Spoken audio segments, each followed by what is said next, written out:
Right, here we are, just started on the last field. On the second to last row round, just got one more round after this. I fold both things up at the same time.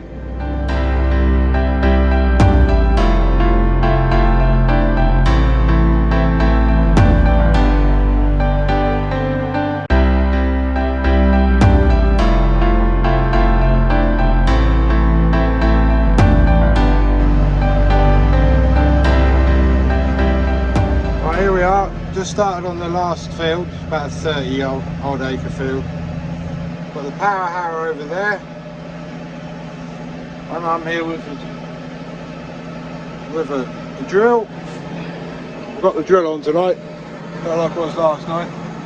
I'm not going to carry on for much longer because you can't really see when it gets dark exactly what's going on, even though I've got good lights. And the other guy, the lights, he's over there. He's got the discs. We're finding you've got a decent seabed. Getting along at focus 6 kilometres now, and it is a good seabed. You probably can't see it down there. That's the previous row I've just done. Yeah, you can still see there's a bit of light. You can still see to the sky. It's not completely dark yet. So actually, this phone makes it look lighter than it is. Yeah, for some reason the dusk setting on this phone is quite good. There you go. There's my wife. She's now turning around at the edge of the field again.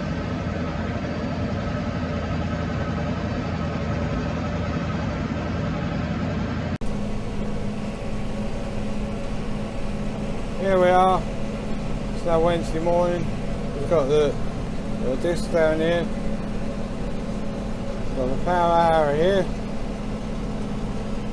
and then I'm in the drill here. And I don't know if you can tell any difference in that sound of the engine from previously, but we're having to run it a lot faster. It's 1330 RPM just to get a decent seabed, and that's with this other one in front as well. And I've also had to do some weirdness to the GPS. I don't know if you can get that. Let me see if I can get this. This is probably level. You can probably tell we're running on the slide slope. So I've had to adjust the GPS. There's a toolbox. GPS. No. Back. Implement. There I had to put 6.1 meters in because it wasn't following the line down the middle of the drill there. If I can get up there higher, you can see the little silver bit on the bonnet there. Where is it? Let me point to it with my finger. Point to it with my finger. That silver bit there, and there's a line in front. I don't even know if you can see it. I can see it, but it was running too far that way of it, so I had to adjust the GPS accordingly. But anyway, we're making progress. We've got about another. Well, it's a 13 hectare field, 13.5 hectare field, and we've done about 9, so we're getting there.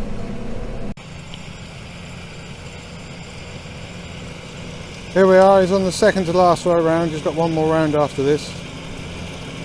I'm just here in the corner here, but I can't go till he's done the next row, otherwise he'll take out my marker.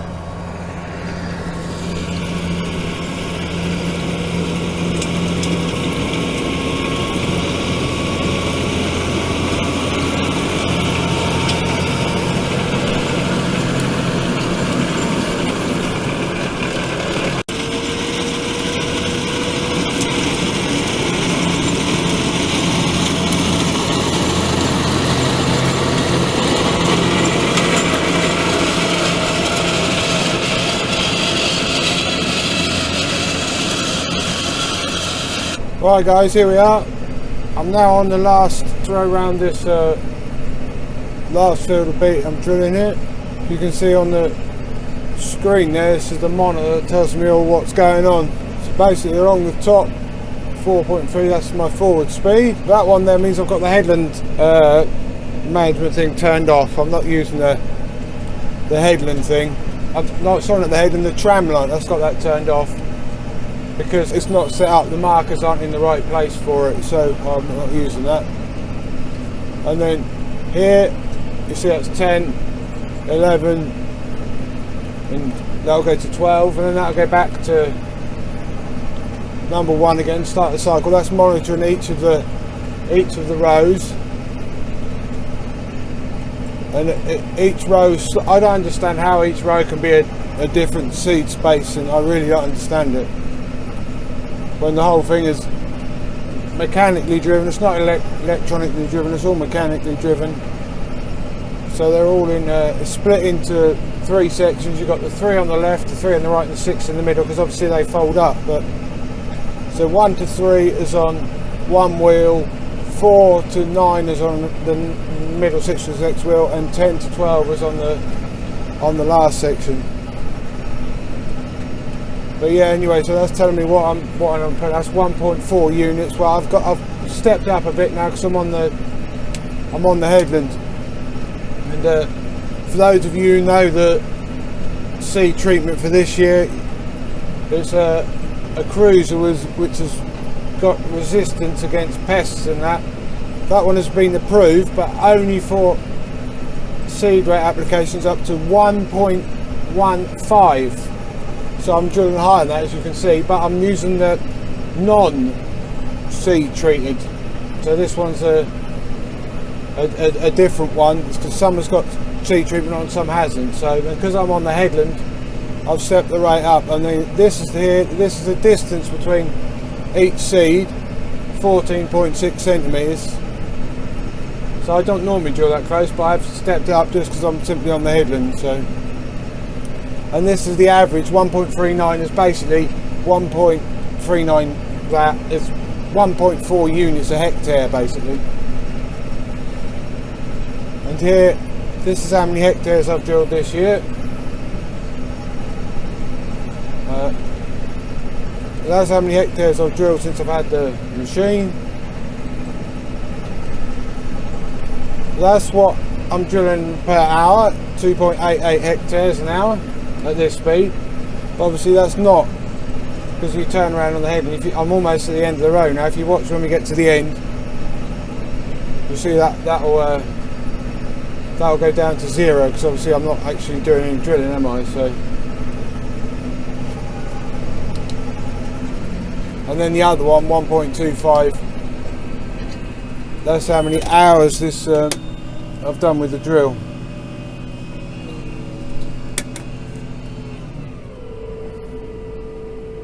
So you see that's 0.0, and all along the bottom that is the monitor on each row, and obviously you can see that there's nothing working at the moment because it's all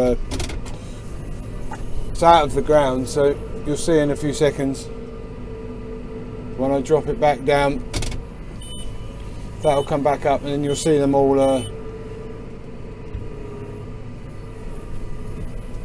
jumping around. There's several things to do when you're turning around at the end of the thing. You got to, I'm not using the markers now because I'm on the last row. I've got the markers folded up. But yeah, there is several things to keep an eye on. You can see they all start off at that line.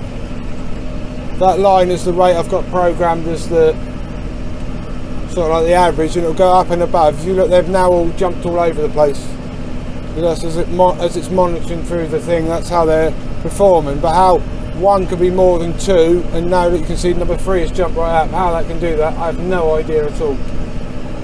I just thought they'd have been pretty even, because I'm moving at a consistent space. Speed, you can see 4.6. My speed isn't changing much. 4.5, 4.6. So it's not as if I'm changing speed, so I don't really understand why it does that, but anyway, that's how it works. See, if you look now, it's now gone 3. It says there's putting too much stuff on, so now it's got that arrow pointing up. But you have the limit of 15% above or below this line here. You see that's obviously gone slightly above, but when it goes like in there, it'll say it's putting on something like 2000 thing, means that you know there's something wrong with it. If it goes slightly above, you don't need to worry. Right, it's just flashed up high thing on number 3. I think we can see why down here. got a bit of a string caught around it. There we go. Oh yeah. Yeah, it's got bunged up in there, and the seed couldn't come out. It's now, yeah, it's got all bunged up inside there. Clean it out in there. Now the seed can fall out. Yeah, it's obviously picked up a piece of baler twine off the field somewhere. Oh yeah, so I said I'd explain about this cover crop and what I thought of it. Well, it doesn't seem to be working in our operation, because we sumared it last August. We planted it with the combination with this tractor with the grain drill on the back. Then we rolled it. Then it all had to be sprayed off in early mid-December last year to die back. Then we hoped I was going to go in just with what I've got here. The tractor with the power harrow on the back with the drill on the back, but that would not work. So we then tried some spring tires. But actually, before we did that, we had to get the flower mower in, didn't we? That was in the other video. I'm not sure if that was last week or 2 weeks ago. Depends how long this video is. But I think it'll probably be 2 weeks. But yeah, so we first had to do that. We didn't have to quite do it all because this field I'm on now didn't have so much cover crop on it. But yeah, so the first field we turning around it. The first field we springtimed it with this outfit, the power harrow and the drill. We got it like that. The next field, the springtimes wouldn't go in. They were virtually sitting on the top of the wind a little bit, but nowhere near deep enough. So then we had to get the discs out. To start with, we managed to do a bit of disking. Straight in with what I've got here, power harrow and drill, but then after a while we realised that wasn't working, so then we had to dig the other power harrow out of the shed, which was my grain drill one, so it was coupled up to that. We had to take that off, and so that took about two of us about probably an hour and a half to 2 hours to take it off. We're still going to put it back on there. So then we did that, so basically we dished it, power harrowed it once, power harrowed again now, and drilling it.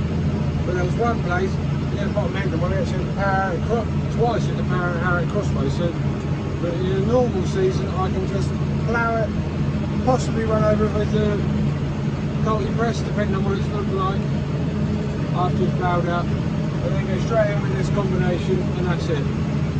1 year, I think it was last year, I had to. On one field, when it got a big dry, we had to run another power harrow through it, but no, it's not something I'm going to be repeating, I don't think.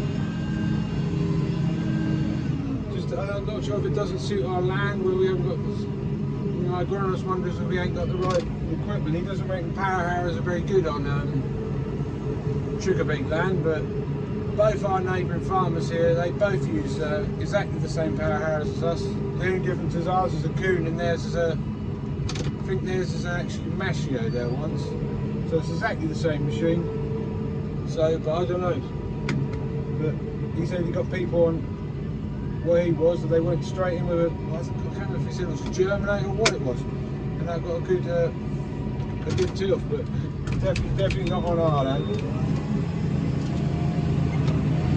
Anyway, we're now on the last strip on the bottom of this field.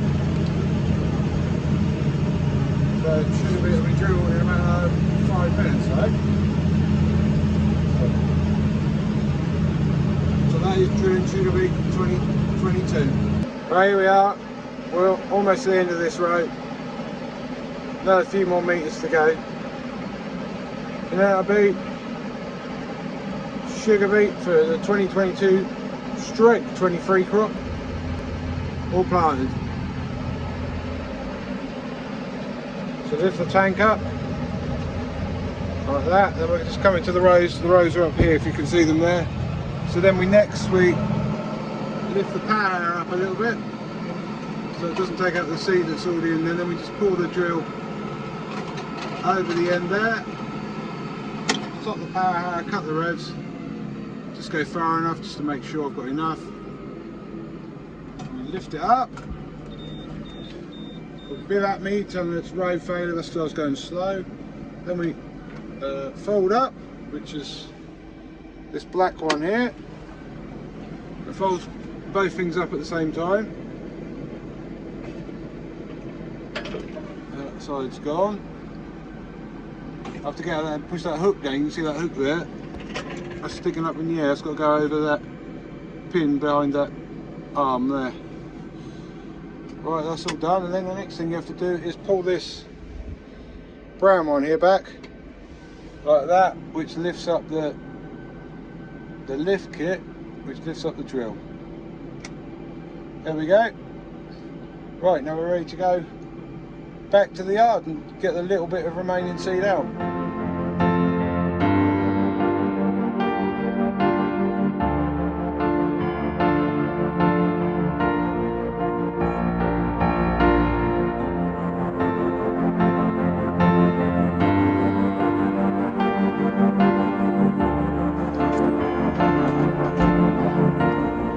The sugar beet field is now all white.